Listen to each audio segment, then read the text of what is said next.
masyarakat. Pada hari ini tidak seperti biasanya, berasa spesial ini karena KPU dan Bawaslu mau menyampaikan beberapa hal tentu berkaitan dengan kebijakan dan juga perkembangan tahapan pemilu dari sisi KPU dan dari sisi Bawaslu. Nanti akan menyampaikan dari sisi KPU Pak Ketua KPU Republik Indonesia Mas Hasyim Asyari, kemudian dari Bawaslu Mas Rahmat Bagja akan menyampaikan beberapa hal dari perspektif Bawaslu. Tentu tema dan isu yang berkembang sebagaimana kita tahu setelah pemungutan dan penghitungan suara yang sedang berjalan ini, kita semua nanti bisa update situasi lapangan dan juga apa-apa yang sedang difokuskan oleh penyelenggara pemilu dalam hal ini KPU dan Bawaslu. Untuk selanjutnya saya persilahkan secara bergantian Mas Hasyim menyampaikan dulu dari perspektif KPU, kemudian selanjutnya Mas Rahmat Bagja dari perspektif Bawaslu, perkembangan situasi pasca pemungutan dan penghitungan suara pemilu 2024 pada hari ini. Dipersilakan Mas Ketua.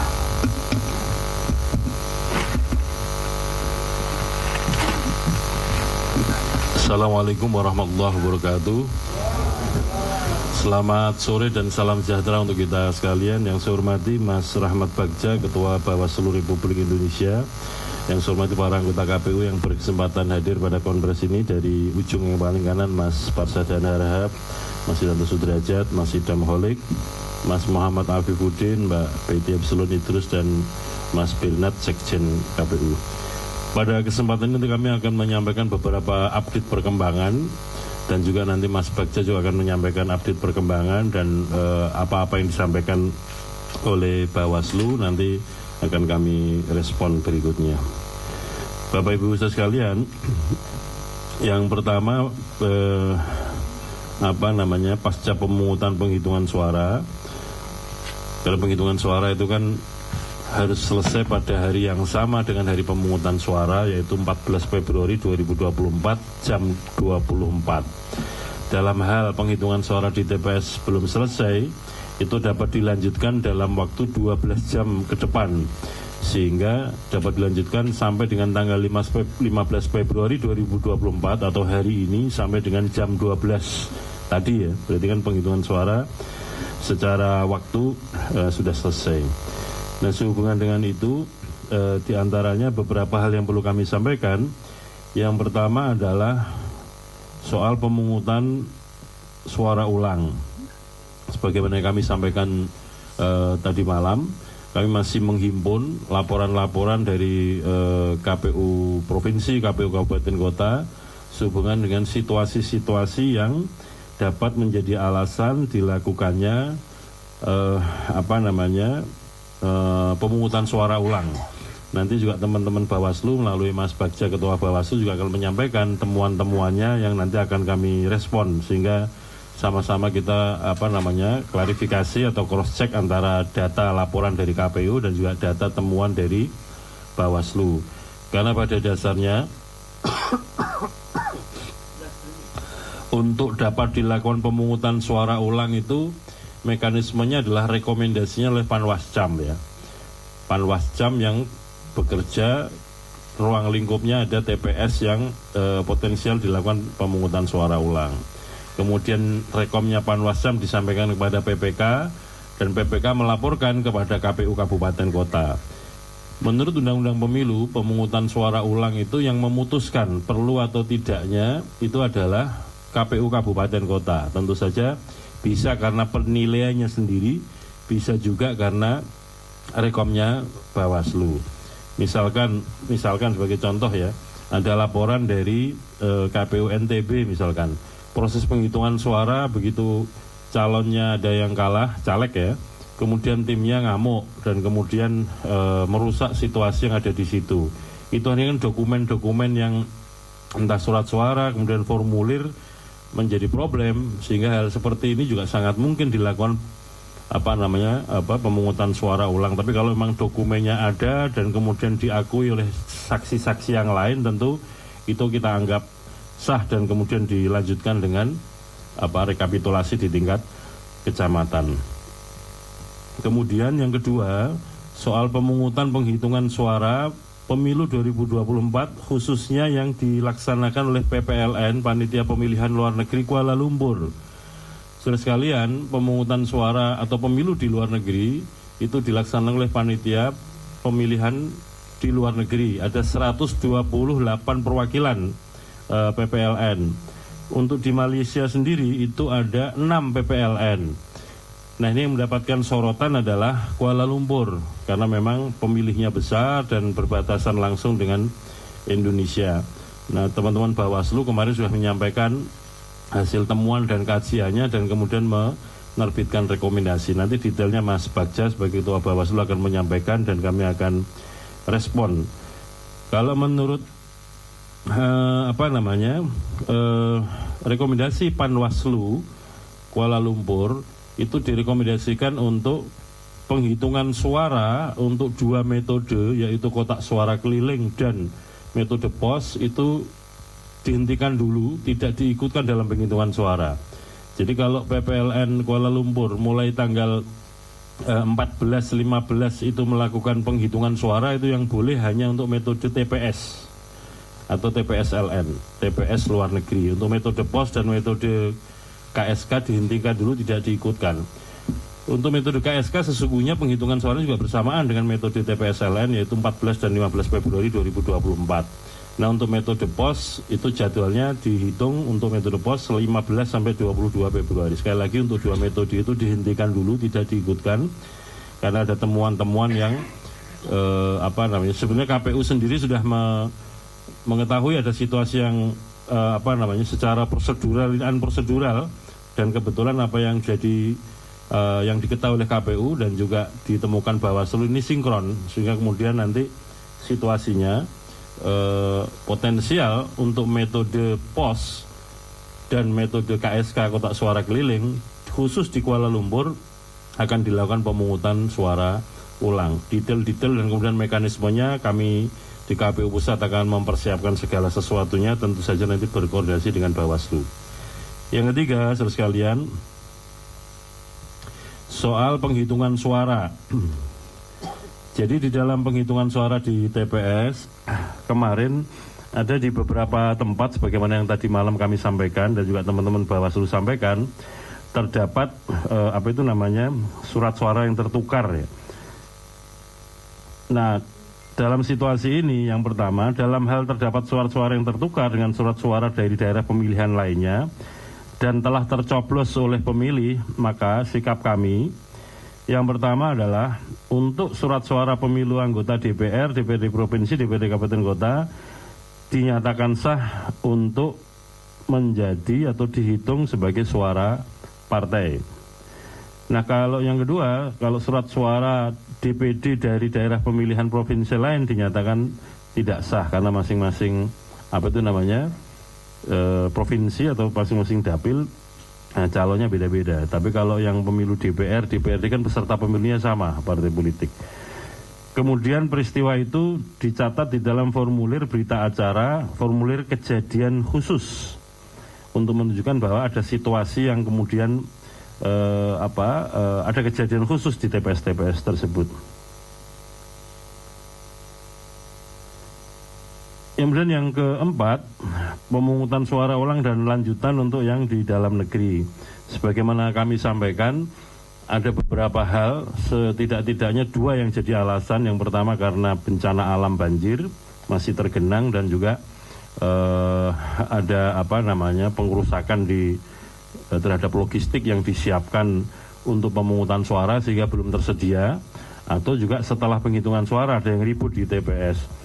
Nah, ini yang kemudian nanti akan dilakukan ada 2 kemungkinan, apakah pemungutan suara ulang atau pemilu lanjutan. Tentu saja untuk pemilu lanjutan ini bagi yang dokumennya sudah, alat perlengkapan pemungutan suara sudah tersedia, tapi kemarin ada yang terlambat di beberapa tempat seperti saya sampaikan tadi malam. Nah, menurut Undang-Undang Pemilu, pemungutan suara ulang itu maksimal dilaksanakan 10 hari setelah hari H pemungutan suara. Namun demikian tentu kami akan mengkaji dan mempertimbangkan situasi lapangan Karena misalkan seperti yang di Demak ini, kalau banjirnya belum surut melampaui 10 hari kan juga belum tentu bisa dilakukan dalam durasi 10 hari. Tentu situasi ini juga oleh teman-teman KPU Kabupaten Kota yang punya kewenangan untuk menetapkan pemungutan suara lanjutan, itu akan dibuatkan catatan dalam berita acara kejadian khusus. Yang terakhir, saudara sekalian, soal Sirekap ya. Banyak sekali kiriman-kiriman baik melalui WA kepada kami maupun unggahan-unggahan di media sosial tentang, terutama ya, teman-teman juga pasti mengikuti perkembangannya, ada perbedaan antara formulir C hasil ukuran kuarto yang diunggah, kan yang diunggah itu formulir C hasil yang ukuran plano, hasil foto Sirekap. Jadi di TPS itu ada ukurannya plano yang besar, itulah yang difoto oleh anggota KPPS menggunakan fungsi foto di dalam aplikasi Sirekap. Itu yang diunggah. Kemudian menggunakan sistem di dalam Sirekap, ada sistem untuk konversi yang membaca membaca formulir tersebut, dan kemudian secara otomatis akan muncul angka hitungannya. Nah, di situ yang ada problem ya. Nah, oleh karena itu kami di KPU Pusat melalui sistem yang ada itu termonitor daerah mana saja yang antara unggahan formulir C hasilnya dengan yang konversinya salah, itu termonitor. Jadi semua yang disampaikan kepada kami melalui WA maupun yang diunggahan-unggahan media sosial itu pada dasarnya melalui sistem termonitor. Mana yang pas, mana yang tidak, mana yang cocok, mana yang tidak.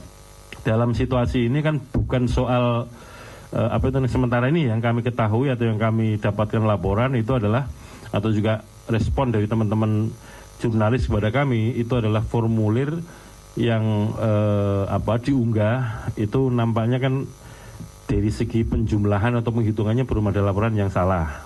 Yang salah atau tidak tepat itu kan antara yang diunggah dengan yang dikonversi menjadi angka hitungannya itu. Nah, oleh karena itu kami sudah mengetahui, dan tentu saja untuk yang penghitungan atau konversi dari yang formulir ke angka-angka penghitungan akan kami koreksi sesegera mungkin.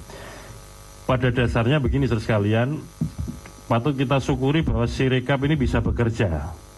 Apa indikatornya? Karena publik kemudian bisa melaporkan kepada KPU. Kalau Sirekap nggak bekerja kan nggak mungkin ada orang bisa lapor, bisa mengetahui. Teman-teman bisa mengetahui bahwa publikasi formulir C hasil yang diunggah dengan konversinya salah itu kan gara-gara bisa mengakses Sirekap kan. Oleh karena itu patut kita syukuri ada Sirekap yang bisa mengunggah itu, dan kemudian hasil penghitungan di TPS bisa diketahui oleh publik. Jadi nggak ada yang sembunyi-sembunyi, nggak ada yang diam-diam, tapi semuanya kita publikasikan apa adanya. Sehingga katakanlah misalkan ada formulir C hasil plano yang diunggah, ada yang salah hitung atau salah tulis, nanti juga akan kita koreksi. Nah, koreksinya kalau untuk yang formulir ya, kalau ada yang salah hitung atau salah jumlah atau salah tulis, itu nanti akan dikoreksi melalui mekanisme rekapitulasi di tingkat kecamatan. Dan nanti formulir hasil rekapitulasi tingkat kecamatan, formulir D, itu juga akan diunggah di dalam Sirekap. Sehingga nanti siapapun bisa ngecek ulang apakah formulir-formulir yang katakanlah sekiranya atau seandainya ditemukan yang salah hitung atau salah tulis sudah dikoreksi atau belum di mekanisme rekapitulasi di tingkat kecamatan. Namun demikian untuk yang katakanlah sebagai sistem tidak tepat ketika membaca formulir kemudian dikonversi menjadi perolehan suara, itu tentu kami akan segera lakukan koreksi.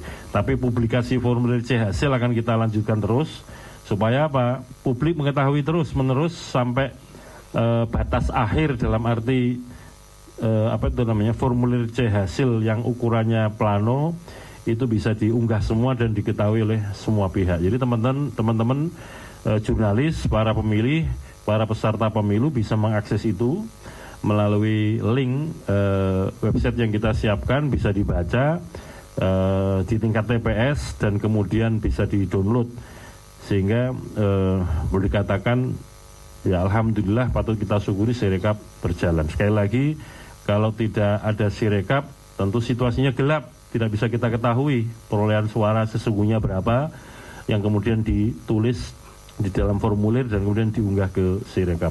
Bahwa ada kelemahan-kelemahan tentu kami akan segera koreksi dan kami mohon maaf kalau hasil pembacaannya kurang sempurna dan menimbulkan publikasi hitungan maksudnya yang konversi dari formulir ke hitungan belum sesuai. Sekali lagi pada intinya kami ini di KPU masih manusia-manusia biasa yang sangat mungkin salah, tapi kami pastikan kalau yang salah-salah pasti akan dikoreksi. Yang paling penting KPU ini nggak boleh bohong dan harus ngomong jujur, itu aja yang paling penting. Dan sekali lagi siapapun teman-teman jurnalis, pemilih, masyarakat luas komplain soal ini karena apa? Sekali lagi karena bisa membaca Sirekap, bisa mengakses Sirekap. Kalau tidak ada Sirekap, ya nggak mungkin bisa tahu publikasi formulir-formulir di tingkat TPS tersebut. Setidak-tidaknya sampai dengan sekarang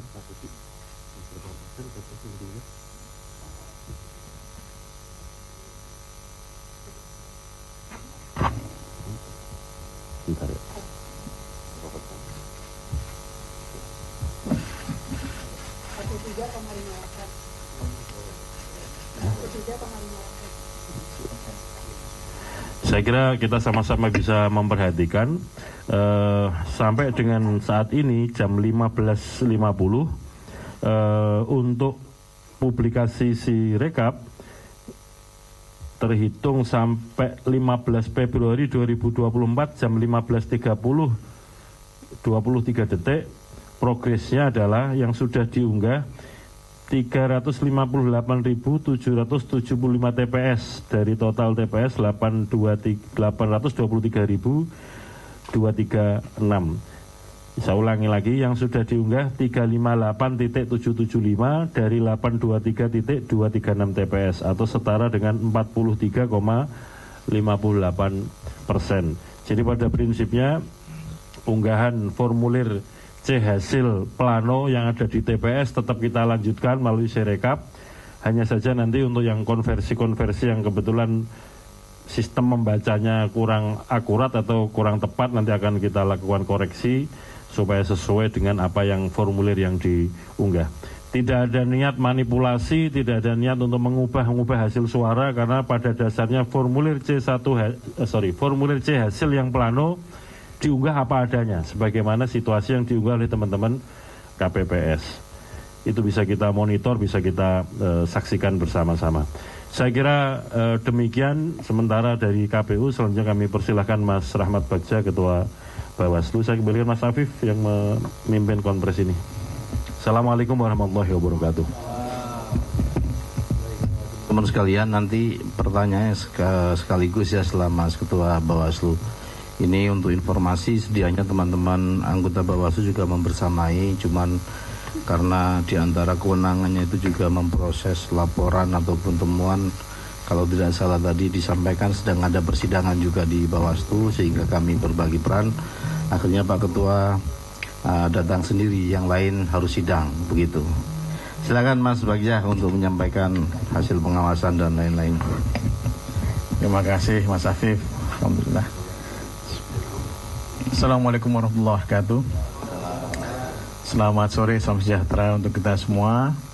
Yang terhormat Mas Hasim, Mas Ketua, Mas Idam, Mas Derajat, Bang Parsa, Bang Parsa, Mas Afif, Mbak Betty dan juga Pak Sekjen. Walaupun saya ini sendiri, tapi saya merasa di keluarga Bawaslu, Mas. Karena ada keluarga besar Bawaslu 5 orang di sini pada saat kita melakukan preskon. Pak Afif, saya, Pak Parsa dan juga 4 orang dengan Pak Sekjen. Jadi komposisinya sama sebenarnya. Alhamdulillah tadi Mas Hasim menyampaikan banyak hal dan alhamdulillah berarti seluruh apa yang kami temukan di lapangan tentu akan kami sampaikan kepada KPU. Bapak Ibu semua, teman-teman semua, sebelum saya sampaikan beberapa hal tentang temuan Bawaslu, maka perlu kita apresiasi teman-teman penyelenggara sampai tingkat ad hoc, sampai tingkat KPPS yang sampai jam 2, jam 3, sampai jam 4 pagi tadi masih melakukan penghitungan suara. Jadi teman-teman penyelenggara pemilu, kami harapkan tetap kemudian melakukan tugas dan fungsinya dengan baik. Secara keseluruhan penyelenggaraan pemilu kita telah berhasil dilakukan. Memang ada beberapa permasalahan ya, tapi tentu bisa ini kita koreksi dan juga bisa kita perbaiki dalam beberapa hari ke depan. Karena sesuai dengan undang-undang kita punya waktu 10 hari untuk melakukan rekomendasi pemungutan suara ulang jika terjadi permasalahan. Jadi terima kasih kepada teman-teman penyelenggara baik KPU maupun Bawaslu, dan kami mohon kepada yang bersangkutan, teman-teman ad hoc untuk tetap menjaga kesehatan karena memang waktu kita sangat terbatas dan sangat ketat dalam melakukan penyelenggaraan pemilu, dan ini hari-hari ke depan akan sangat berarti dalam penyelenggaraan demokrasi Indonesia. Teman-teman semua, hasil pengawasan Bawaslu dapat kita sampaikan tadi sebenarnya sudah kami sampaikan pada jam 11:30 tadi siang. Ini untuk mengulang sedikit ya kepada teman-teman semua. Kami misalnya menemukan dalam 13 masalah dalam pemungutan suara, 37.466 TPS mengalami pembukaan pemungutan suara dimulai lebih dari jam 7. Ada di lapangan, demikian temuan Bawaslu. 12.284 TPS didapati alat bantu disabilitas netra tidak tersedia di TPS. 10.496 TPS yang logistik pemungutan suara tidak lengkap.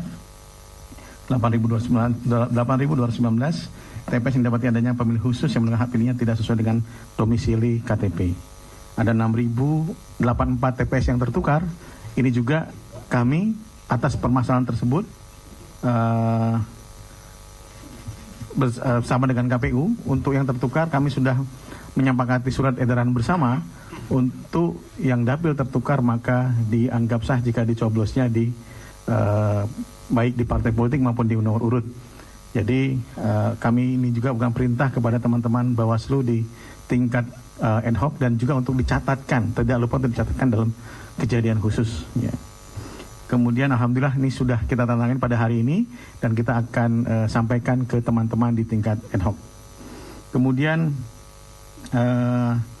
yang paling kemungkinan akan terjadi PSU adalah kejadian 2.413 TPS yang didapati adanya pemilih menggunakan hak pilihnya lebih dari 1 kali. Ini kemungkinan PSU-nya besar. Tapi tentu lagi ditelusuri oleh teman-teman apakah benar demikian dari Panwascam dan juga Bawaslu Kabupaten Kota. Dan juga ada 6 masalah dalam pemungutan suara seperti 11.2033 TPS yang dapati adanya sirekap tidak dapat diakses oleh pengawas pemilu, saksi dan atau masyarakat. Walaupun kami harus menyatakan bahwa sirekapnya adalah alat bantu. Jadi yang paling kita pegang adalah manualnya nanti, rekapitulasi manual, bukan sirekapnya. Sirekap hanya memberikan informasi, tadi sudah disebut oleh Mas Ketua KPU, bahwa C1 itu bisa dilihat oleh seluruh warga negara. Jika kemudian dalam membuatnya dalam sistemnya kemudian bermasalah, yang penting bisa dilihat adalah C1-nya, C1 planonya. Itu yang paling penting dalam sebuah pemungutan dan penghitungan suara yang benar. Dan alhamdulillah ini berhasil dilakukan. Terima kasih teman-teman KPU. Sampai sekarang sudah 43.000 tadi ya. Sudah 43% ya. 43%. C1 plano bisa diakses oleh warga negara Republik Indonesia. C hasil, mohon maaf, C hasil. Bukan plano ya, plano nanti ya. Plano. C hasil kan ya. Tapi nggak ada satu ya. Iya. Nggak apa-apa Mas. Ya. C planonya bisa diakses oleh semua masyarakat dan ini saya kira semua bisa menjadi koreksi jika terjadi masalah. Tadi sudah disampaikan oleh Mas Ketua juga. Kemudian ada 2.162 TPS yang didapati adanya ketidaksesuaian jumlah hasil penghitungan suara yang sah dan suara-suara yang tidak sah dengan jumlah pemilih yang menggunakan hak pilih. Tentu akan ada mitigasi terhadap hal ini. Dan kemudian, nah ini ada 1.895 pengawas TPS yang tidak berikan model C hasil salinan Mas. Jadi ini bisa ditegur lah teman-teman di esok itu. Kemudian 1.888 TPS yang transaksi pengawas TPS tidak dapat menyaksikan proses penghitungan suara dengan jelas.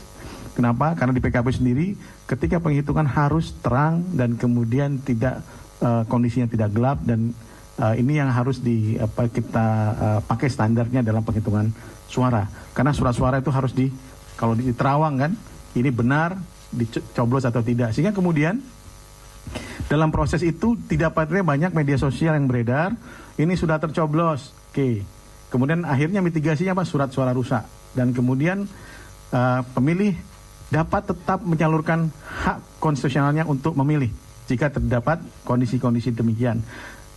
Kemungkinan apakah terjadi kesengajaan atau lain-lain, nanti tentu ada proses yang bisa dilakukan oleh Badan Pengawas Pemilu. Kemudian juga kami juga harus menyampaikan kepada publik, ini bukan hanya kepada Bawaslu tapi juga kepada KPU, bahwa di dalam temuan kami ada 1.473 TPS yang didapati adanya intimidasi terhadap penyelenggara. Jadi bukan hanya Bawaslu tapi juga KPPS dan juga pengawas TPS. Jadi tindak lanjutnya pemungutan suara disesuaikan dengan ketentuan dapat disesuaikan waktu yang kemudian ditambahkan ya.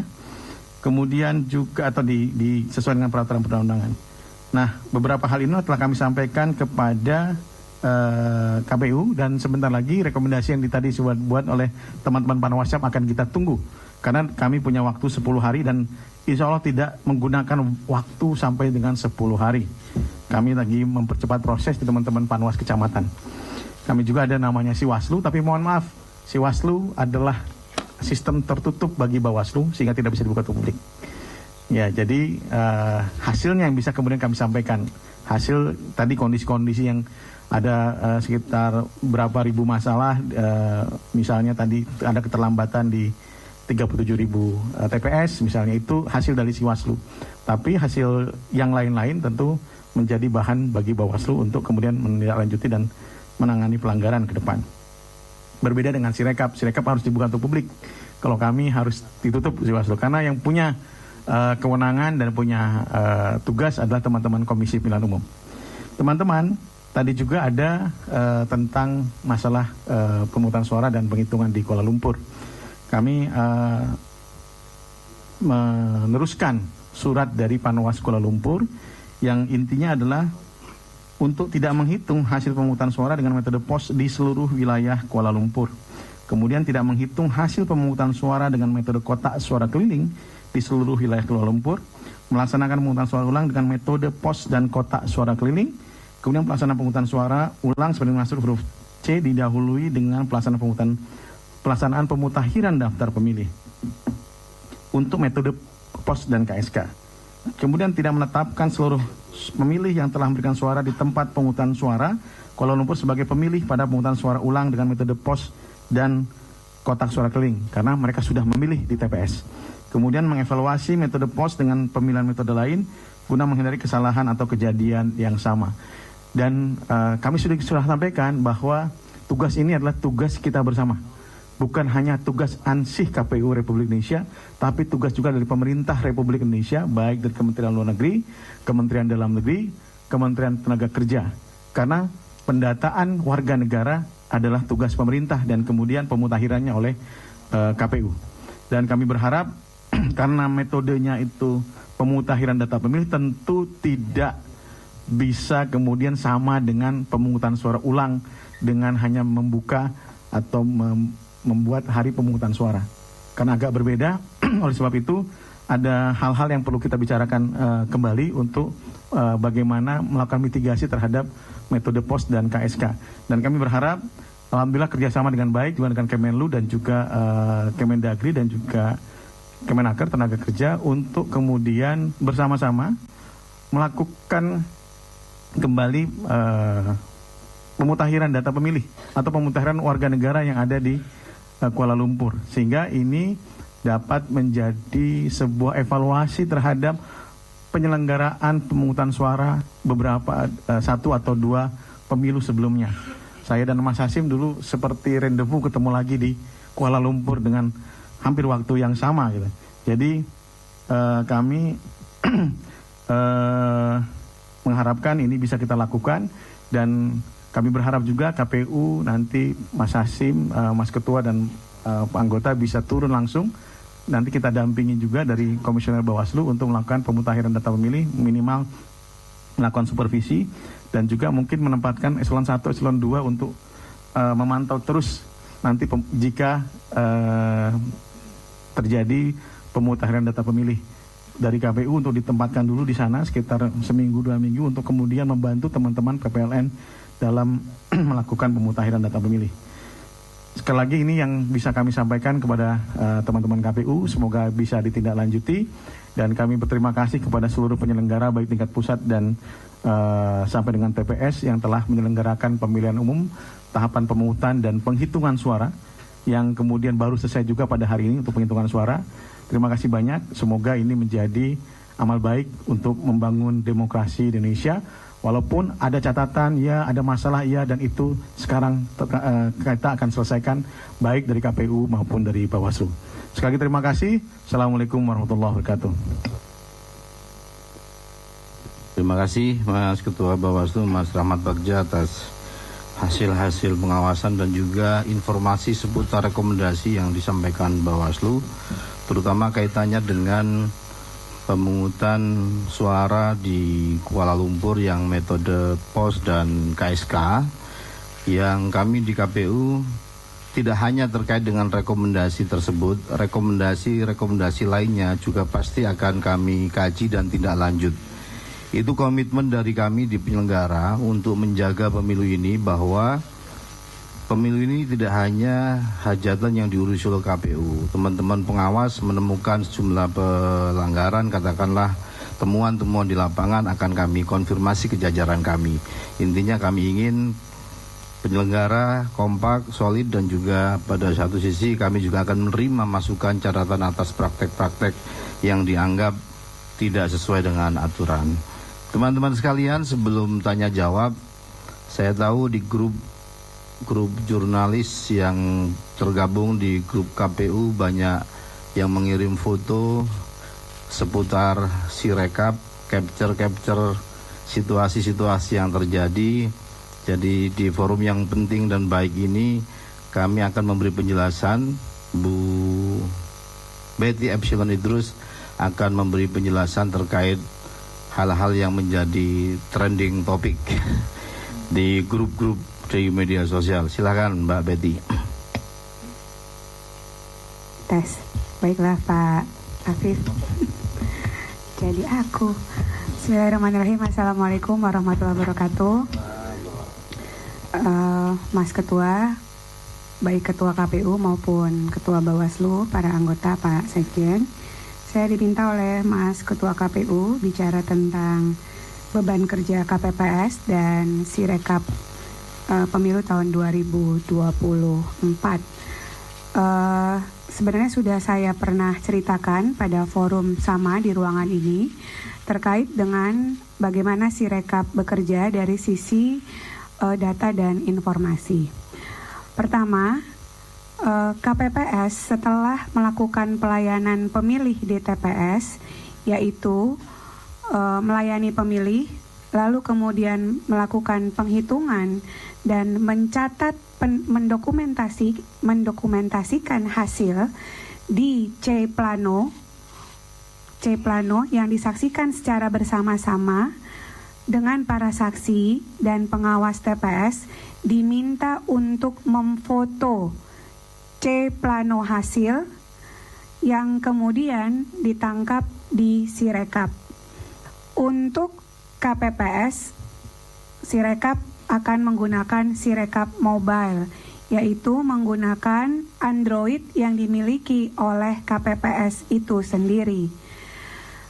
Dengan sistem informasi yang dibuat, maka KPPS akan menangkap gambar berapa banyak yang akan ditangkap gambarnya, yaitu sebanyak 5 jenis surat suara sekaligus, yaitu surat suara presiden dan wakil presiden kira-kira sebanyak 3 lembar, lalu kemudian surat suara untuk partai politik, dalam hal ini DPR RI, DPRD provinsi, DPRD kabupaten kota, rata-rata 20 kali 3 berarti 60 lembar, ditambah untuk DPD, Dewan Perwakilan Daerah, tergantung berapa jumlah calon anggota DPD yang ada pada setiap dapil provinsi yang menjadi ruang lingkup kerja KPPS.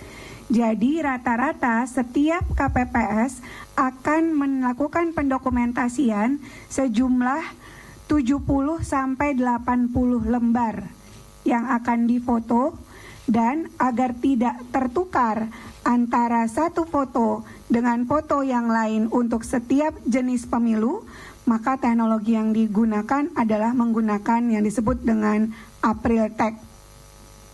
Jadi nanti April Tag itu akan memuat kalau dia adalah surat suara plano, C hasil plano untuk presiden ke presiden, ada April Tag-nya sendiri. Halaman pertama dari 3, 2 dari 3, 3 dari 3. Demikian yang sudah dilakukan dan sudah difoto oleh KPPS. Nah, Mas dan Mbak semua, itu untuk kepentingan KPPS foto, lalu dikirim ke pemilu2024.kpu.go.id hari ini. Sistem pembacaannya ada OCR dan ada OMR.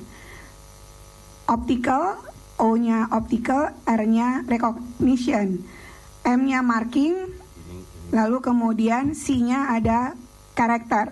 Jadi dia membaca marking, ditandai kayak kita UMPTN itu, bulat-bulat, sama juga karakter, dibaca hurufnya. Oleh karenanya, ketika mesin membaca, lalu kemudian direkognisi dengan apa yang dibaca oleh mata kita, oleh oleh masing-masing KPPS kita yang diberi tugas. Setiap akun KPPS diberikan 2 akun. Jadi langkah mitigasinya ada, nanti dalam waktu dekat akan ada perbaikan dilakukan oleh Komisi Pemilihan Umum. Jadi banyak hal tergantung karena ini Sabang sampai Merauke.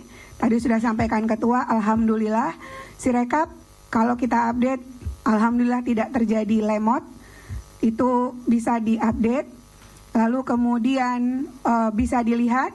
Jadi kalau Bapak Ibu lihat tampilannya di pemilu2024.kpu.go.id, bisa dilihat per TPS,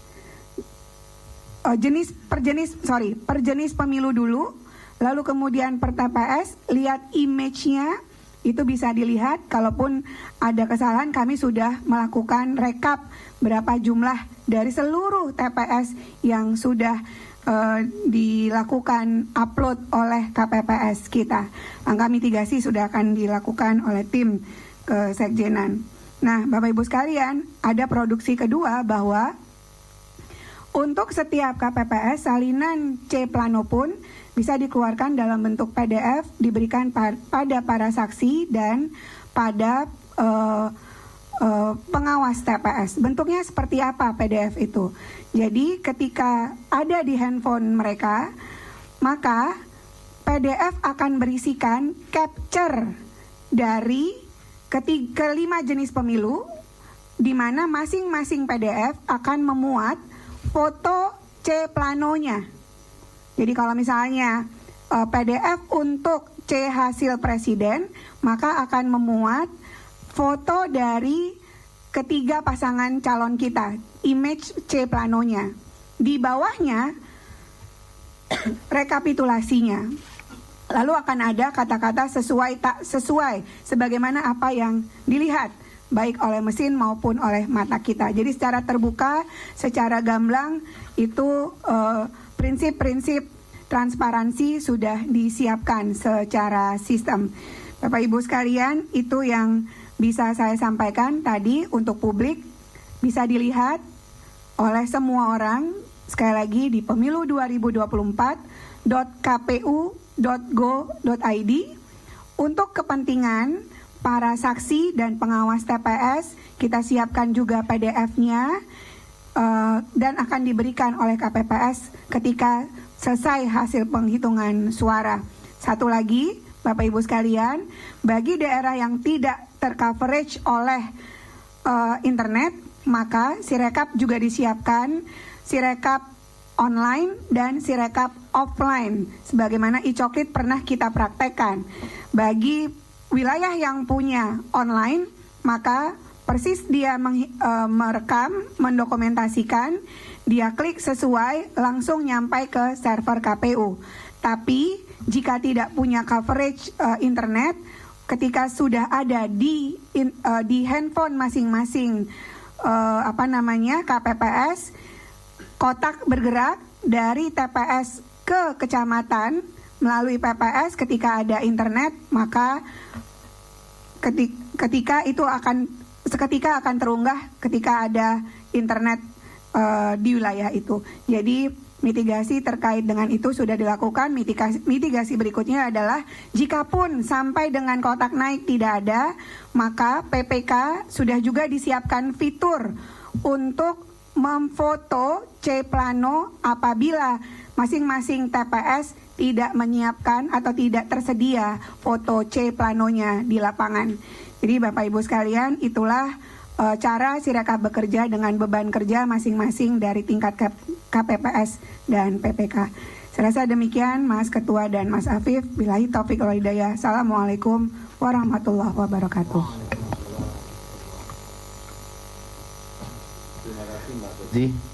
Atas penjelasannya, Mas Ketua, mau ada yang ditambahkan, silakan. Terima kasih Mas Afif. Ada tambahan teman-teman tadi yang kami sampaikan bahwa